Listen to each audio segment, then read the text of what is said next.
शुक्लाम्बरधरं विष्णुं शशिवर्णं चतुर्भुजं प्रसन्नवदनं ध्यायेत् सर्वविघ्नोपशान्तये। अगजाननपद्मार्कं गजाननमहर्निशम् अनेकदन्तं भक्तानां एकदन्तमुपास्महे। गुरुर्ब्रह्मा गुरुर्विष्णुः गुरुर्देवो महेश्वरः गुरुः साक्षात् परब्रह्मा तस्मै श्रीगुरवे नमः। वसुदेवसुतं देवं कंसचाणूरमर्दनं देवकी परमानन्दं कृष्णं वन्दे जगद्गुरुं।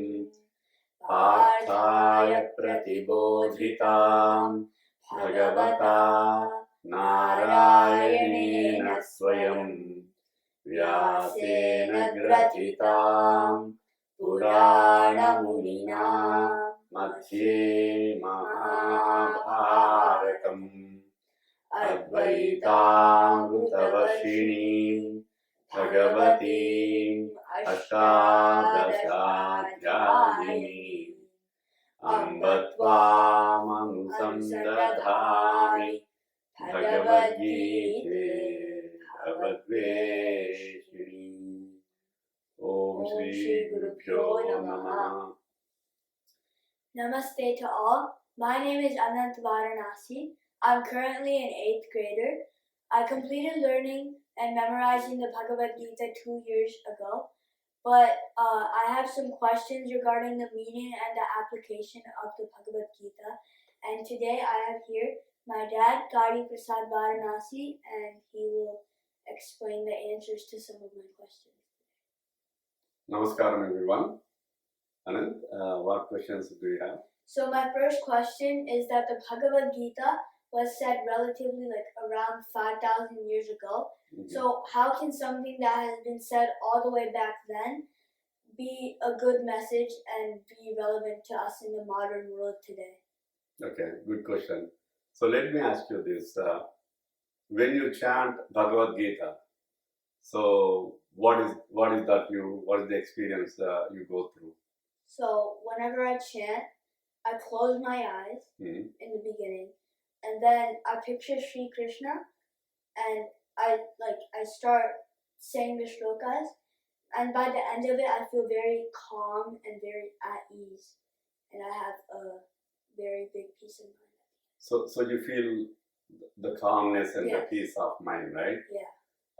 That is one of the reasons why everyone needs to chant Bhagavad Gita or at least know Bhagavad Gita, because there is nobody who doesn't want to feel the peace, right? Do you agree? Right. Yeah.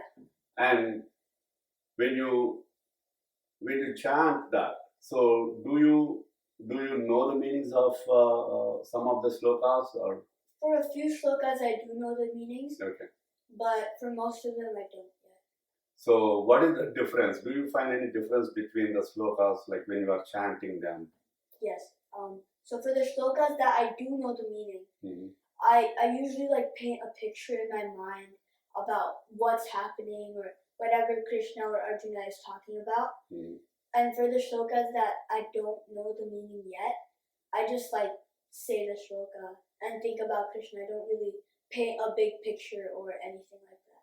Okay, so the visualization of Krishna, right? Yeah. And I think that is what we need to know, especially once you know you memorize the slokas. So if you know the meaning, you can follow through the story, because Bhagavad Gita actually narrates a story, right? Yeah. And while you are chanting, you are feeling the calmness within you.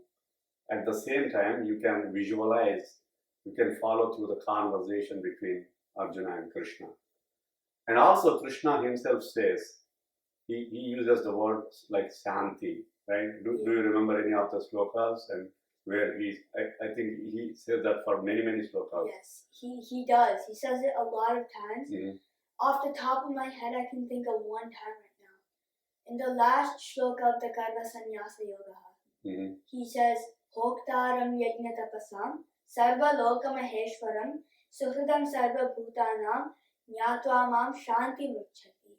So what he is saying is Jnatva Mam Shanti Murchati. So Jnatva means like once you know me, Mam Jnatva, Shanti Murchati means like you will get the peace. So that is one of the reasons, especially in today's world, everyone needs calmness and of the mind and also the peace, right? Yes. And this will give that peace and calmness. The other reason I will tell you is what is the essence of Bhagavad Gita? I know there are like 701 slokas, Yeah. right? And what is the essence that you get? I mean, if I ask you to summarize like in like one phrase or one sentence, what do you think is that about? I would say do your duty and do what you have to do. Do your duty, okay. So it's all about dharma. So the word dharma keeps coming many times as well in Bhagavad Gita. Yeah. Let me ask you this. What is the first sloka of Bhagavad Gita? Dhritarashtra vacha dharma kshetre kurukshetre samaveta mamagah pandavaschaiva kimakurvata sanjaya. So it starts with Dhritarashtra saying what? He's saying Dharma Kshetre Kurukshetre. So Dhritarashtra himself knows and acknowledges that the side Kurukshetra is the place where the battle is happening, the battle between Pandavas and Kauravas, right? So in a way, Dhritarashtra is acknowledging that Dharma is going to win. Dharma is doing the right thing at the right time, right? So it starts with the word Dharma. What is the last sloka of Bhagavad Gita? Do you remember?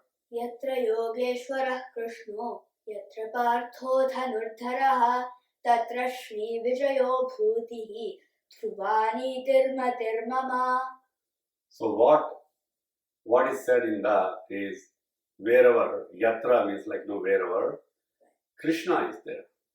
Krishna in the form of the Guru who is holding your hand and taking you in the path of Sri Vijaya. Sri means like the wealth, the health, wealth, whatever you want in this world, Okay. and also the victory. So he's saying that if you have the Guru and also the Sishya is the disciple who is a follower and who is ready to fight, like Yatra Pardho Dhanurdharaha. So the relevance to your question is all about this is for everyone who is in the battlefield. So when that happened, it happened few thousands of years ago. Right. The battle was between Pandavas and Kauravas. But do you think there are some battles that we have to go through, like even like you as a student? So definitely, I think everyone has to go through a battle or some struggle or whatever it may be. Mm-hmm. From a student point of view, I would say like taking a big test, Okay. or getting like a physical exam, or going to the dentist would all be like challenges. Yeah, so they are the struggles, right? They are the battles. Right. That when you go through the battles, so what Krishna is saying is you need to be that Dhanurdharaha, meaning you need to be carrying that bow and arrow, meaning you are ready to fight. You are not giving up. So if you are the person doing that, maybe a student, maybe like somebody who is going to work, or maybe somebody who retired, then you have a guru who can guide you in the path, then you will get to the victory, the Vijaya, and also you get to the health, wealth, happiness, whatever you want. And I think that is another reason why everyone should know Bhagavad Gita, and also the relevance, right? To your point, these are still relevant. The happiness, the calmness that you want, the victory that you want in whatever that you are trying to achieve. Yeah. And also the last word, mama, right? Mama means mine. So if you really put this mama and dharma together, it is mama dharma. That exactly is the essence of Bhagavad Gita. So Bhagavad Gita is saying that do your duty. Meaning, dharma is something doing the right thing at the right time, which gives you happiness and also which gives others happiness. Right. So, for example, your dharma to me as a parent would be different at different times, and your dharma to your teachers, your friends, Would be different. will be different, right? But anytime and every time you want to really do the right thing, and which is giving you happiness and also others happiness. So that is the whole essence of Bhagavad Gita. So it's like if you put this Mama Dharma, everyone doing their duty, and while doing the duty, think about the Guru or the God, right, Lord Krishna, and that will set you up to the victory that you want, and you will be up for winning the battles, right? Mhm. So another question I have about the Bhagavad Gita is, why is it called the Bhagavad Gita, and what's the significance behind the name? Okay. So Gita typically means like a song, right? I mean, Bhagavad Gita has been considered by most of the people like the song of the God. So it's almost like Bhagavan is nothing but the God, especially because he has some supernatural power, right? There are 6 supernatural powers he has, by which he's called as Bhagavan.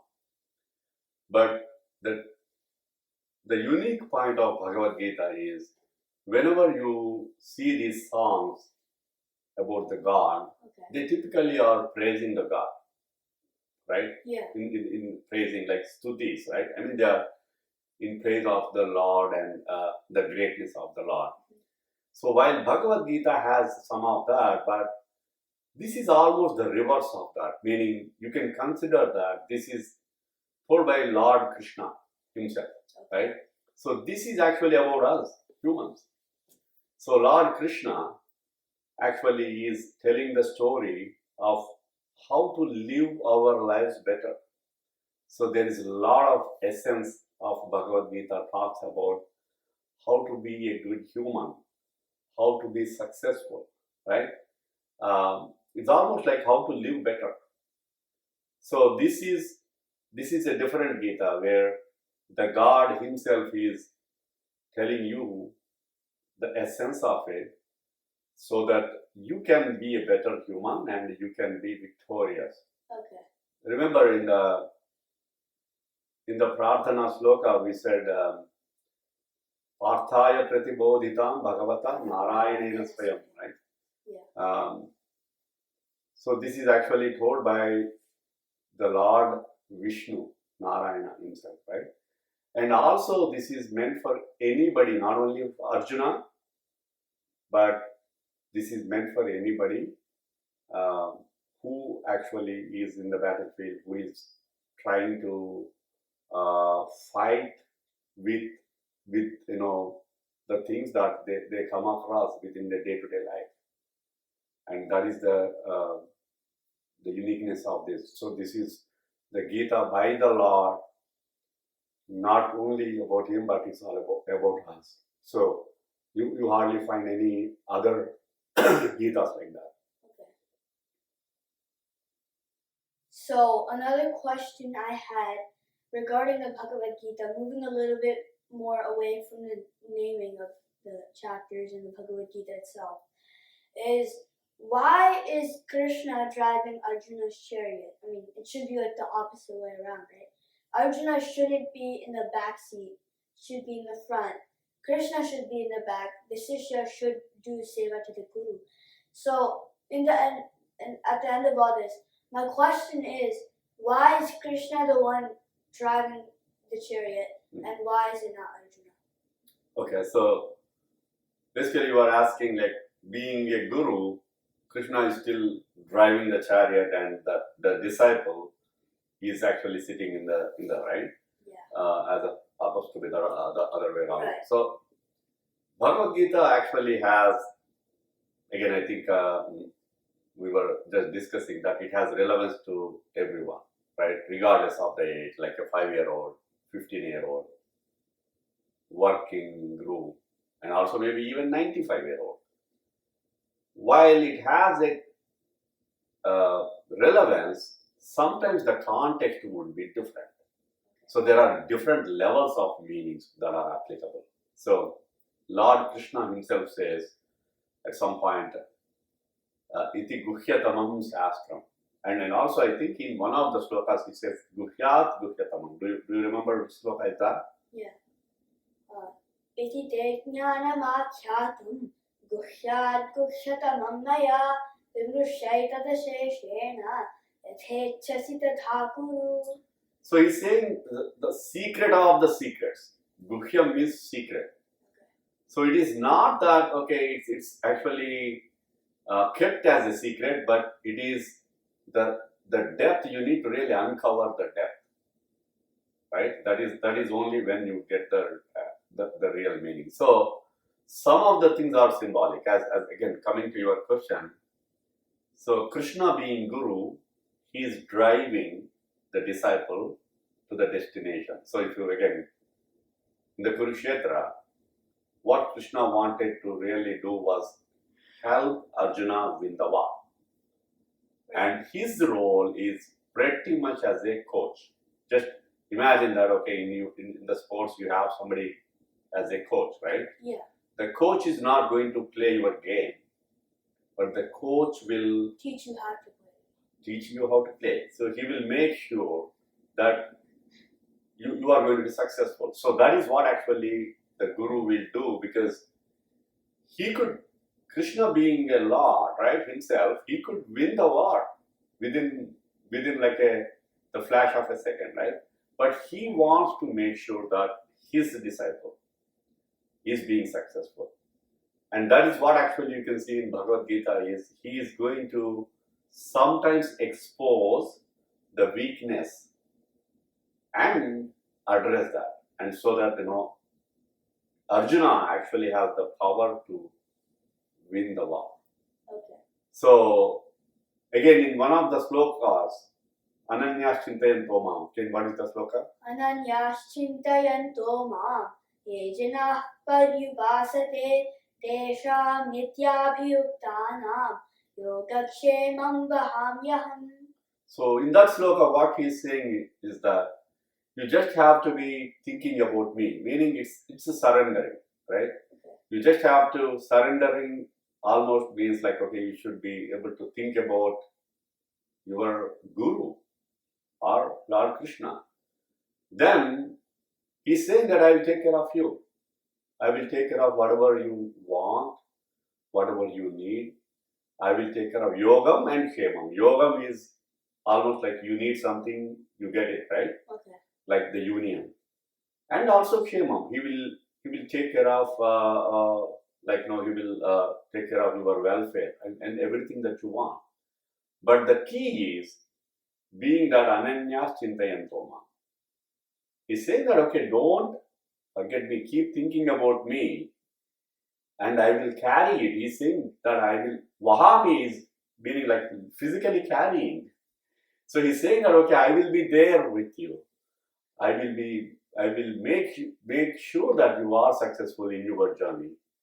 And that way, he is always with you. And it's almost like a small kid, like an infant, Okay. like a parent lifts the kid, right? Yes. Similarly, if the disciple, if the Sishya is in a need, the Guru is always loving, so loving, and he will be driving the Sishya to the journey. And that is the symbolism of Krishna being riding the chariot, because he's not going to fight Arjuna's war, but he'll make sure Arjuna is going to win. Right. Okay.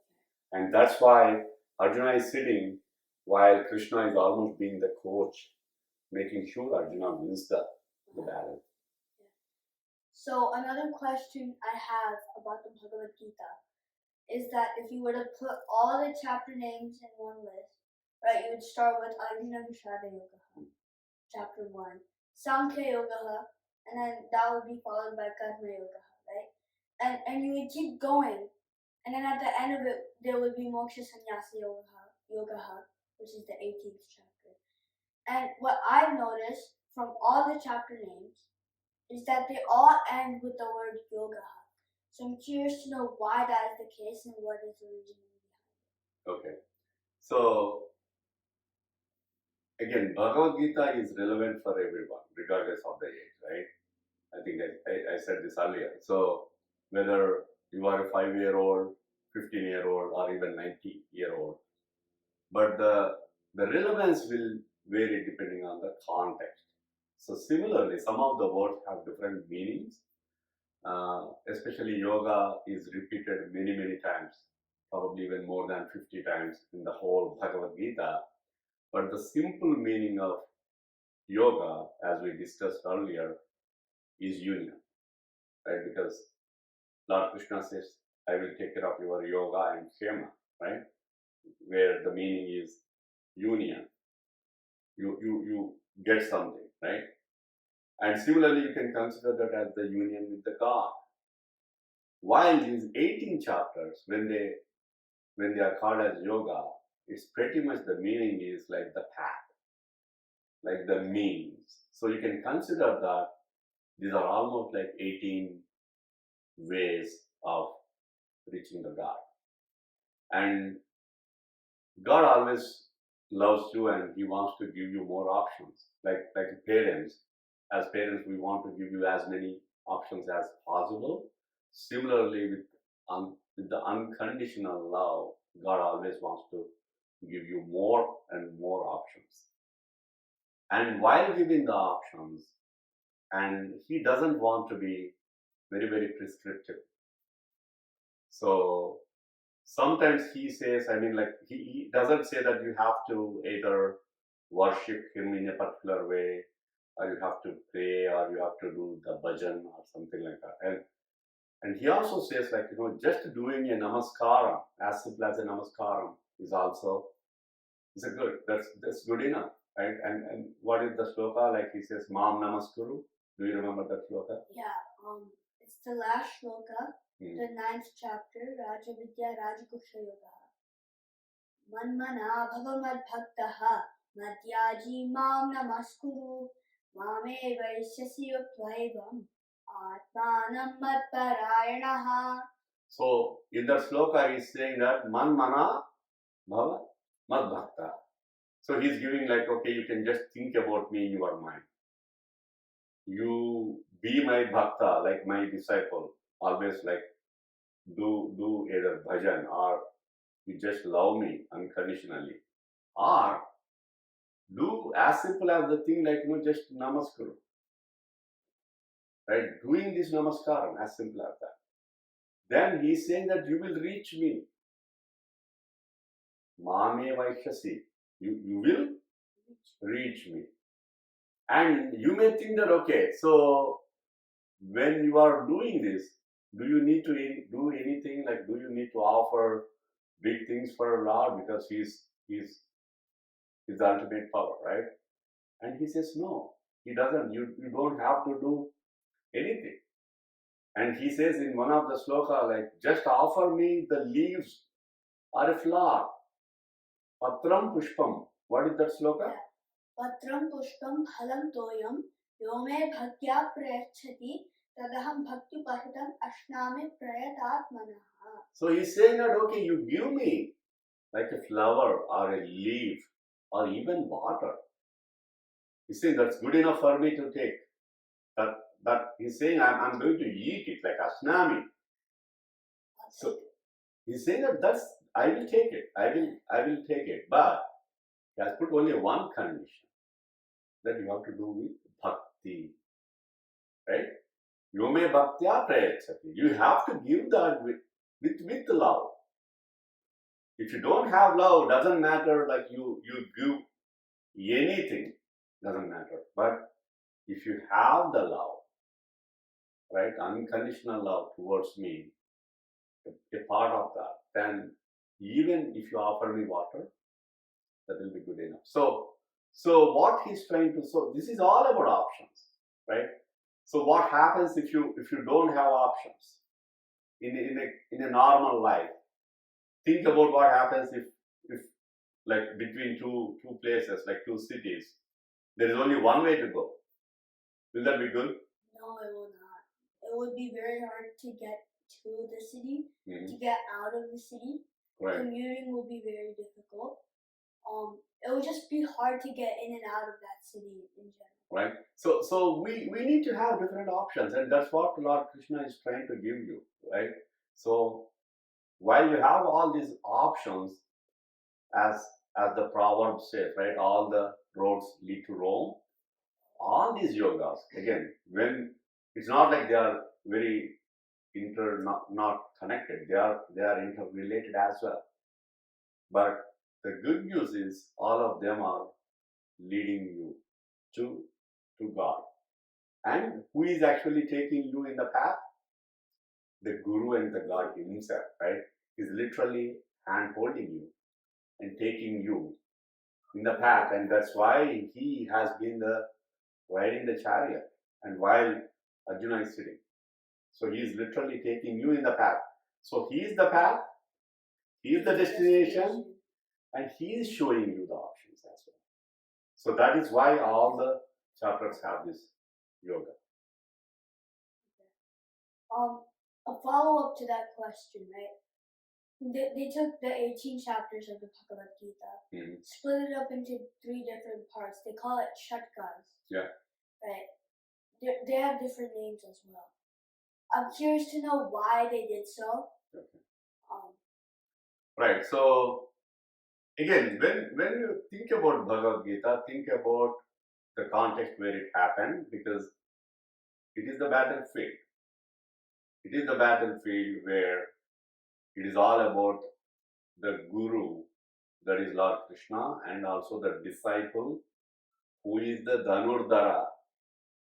Yatra Yogeshwaro Krishna, Yatra Partho Dhanurdhara. Meaning, just being the disciple doesn't help.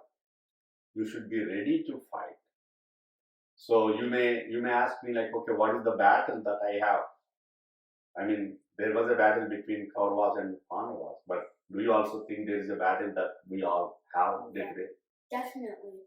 We have many struggles to huge struggles. We have our own mini battles inside of ourselves every day. Right. Right? Like, from a student's point of view, a big battle would be taking a big test. Right? Like, there's different battles depending on your age, depending on, what role you have in society and stuff Right. like that. So whenever that battle happens, so the Bhagavad Gita is saying that, okay, you should think about the Lord, and the Lord is always with you. Doesn't have to be physically. Remember, he says, Hridesu Arjuna Tishtati. He's saying, I'm there in your heart. You just have to think about me. I'm always with you, right? So in that context, it is a conversation. It's a conversation that has happened between the Guru, who is like the coach, right, who is guiding you in the path, and also the disciple, who is ready to fight the battle and who wants to be victorious.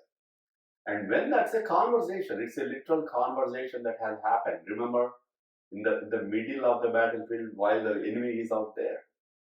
So this conversation has been logically been grouped into Shatka. Shatka means like 6, right? So the first Shatka being the Karma Shatka, where Krishna pretty much talks about the duty that you have to do. And the second Shatka is called as Bhakti Shatka. So where he explains the qualities of Bhakta, right? What based on the qualities you can find out where you are and how you want to progress in your journey. Okay. And the third Shatka is called as Jnana Shatka, chapters 13 through 18. So where it is actually again like if you want to be enlightened, remember in the other shloka we said, Jnatvam Mam Shanti Vrichyati, right? He's saying that you just know about me, who I am, and you will get that ultimate peace and the calmness, right? So for that, in the Jnana Shatka, he is explaining how can you uncover these layers and really attain that enlightenment, right? And all these chakras, again, like they are all connected, interconnected with each other, and leading to him. It's a conversation. It's a logically Yeah. clubbed into different groups of chapters. So I have another question.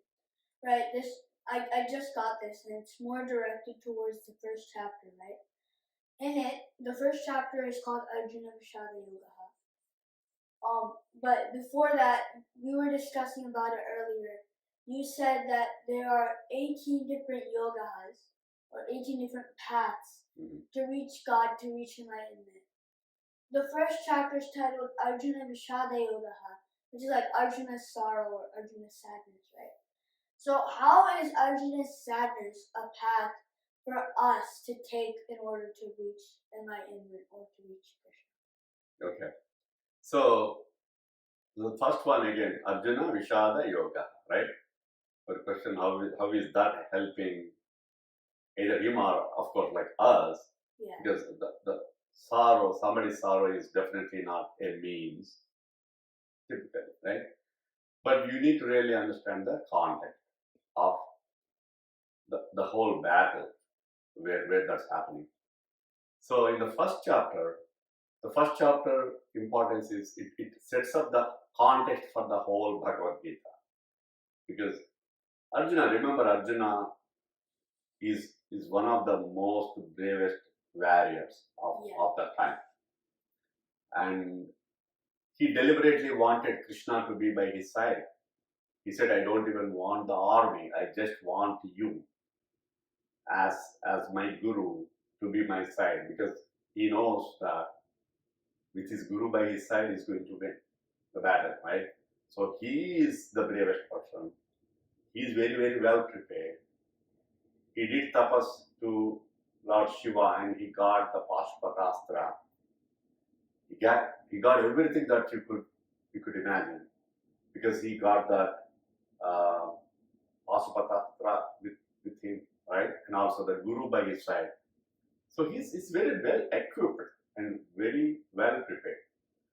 But what actually happened before the battle starts, his physical fitness is good, the physical ability, but probably there is something lacking in his mental ability.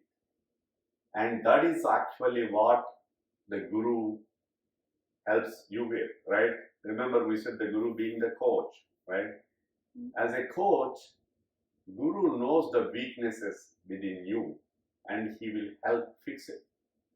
So before the battle started, right, then Arjuna asked Krishna to take me I want to see the people who are ready to fight me, right? Yeah. So then Krishna actually takes Arjuna into the middle of that two parties, and then he shows, okay, this is all your relatives, right? Because again, they are all related. They are all Kauravas and Pandavas are related. So Arjuna is looking at his grandfathers, his fathers, his uncles, and all those relatives. Then he loses that mental ability. So remember, the physical ability of Arjuna is still the same. Yeah. While that mental inability kicks in, the negative emotions, they kick in. That is when he almost says, right, this person who actually is ready to win that war, to the point that he is not even able to stand,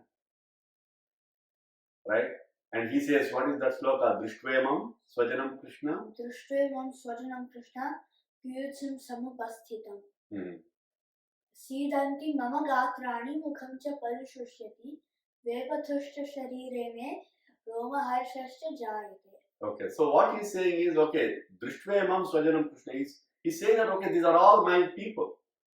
But they were his own people even before he started the war, right? So the only thing is the feeling within when he was supposed to fight the war Now he's thinking that, okay, these are all my people, I cannot fight the battle. And Sidanti Mama Gatrani, I mean, like his body, he started shaking. Mukhancha Parisvishyati is pretty much like his mouth got dried up. Vepadushcha Sarirame, I mean, like again, he started shivering. And Roma Hashascha Jayate, meaning almost like the goosebumps out of fear, not the goosebumps of the happiness, but out of the fear or that negative emotions, right? What is the next shloka? Gandivam Sate Sramsate. Hastat. So what actually happened? The Gandivam, the Pashupatasthram, it dropped. It's actually sliding onto the floor. Then remember we said you need for the victory you need the Krishna, you need your Guru, and also Dhanurdharaha, meaning you need Partha. Partha doesn't only mean Arjuna, but anybody who is willing to fight. But here actually what happened? Arjuna dropped that bow and arrow, right? So that inability, Lord Krishna being Arjuna's guru, he knew that this internal inability existed. And he wanted to expose and fix that before the war started. That is why Lord Krishna actually took him into the middle. And he actually, if you follow through, he's a very, very good listener. Lord Krishna is the best listener out there. He will let Arjuna talks about whatever his fears and concerns. And later he starts addressing. So Gandivam Samsate Hastat.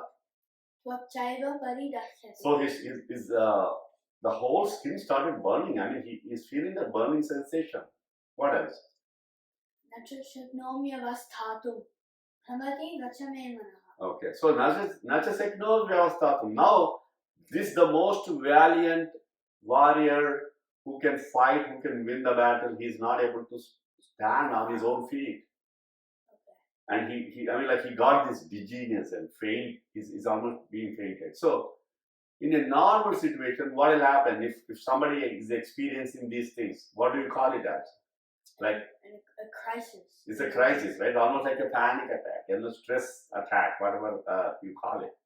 Right. And normally, what do people do if this is happening to anyone? They will call what? Which number? 911, right? And that's exactly Arjuna had to. Of course, Arjuna didn't have to call, but during the emergency, the Guru knew that this emergency is going to come, and that's why the Guru was with him, and he's always with him physically and also within him, right?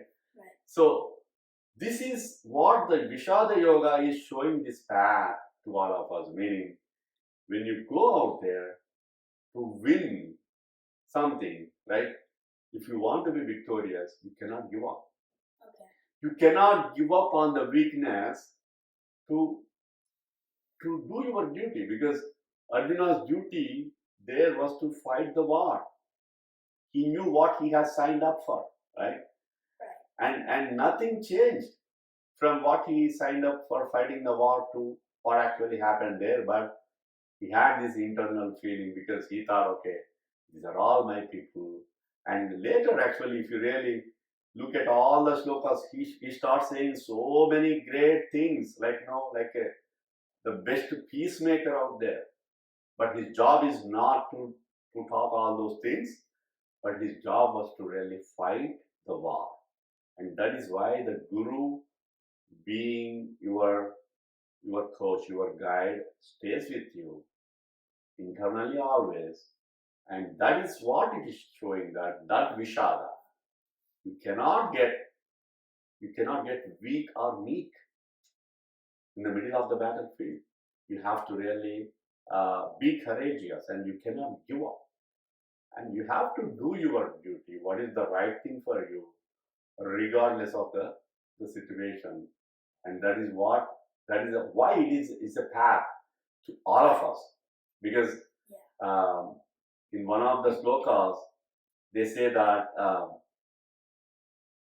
Pardho Vatsaha Sudhir Bhokta, meaning that the whole Bhagavad Gita is that like this Amrutam, but Partha is only like the calf, right? You leave the calf to the cow, and after which it starts giving the milk.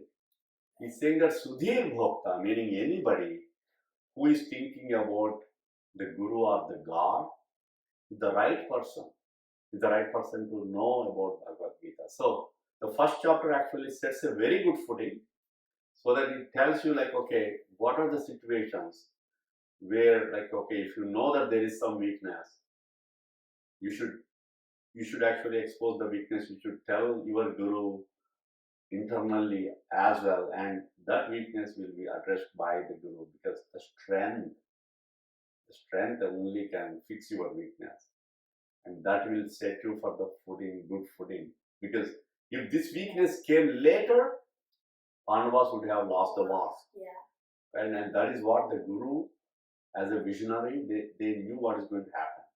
Right? And that is why it is a path for not only Arjuna, but it's a path for us. Right?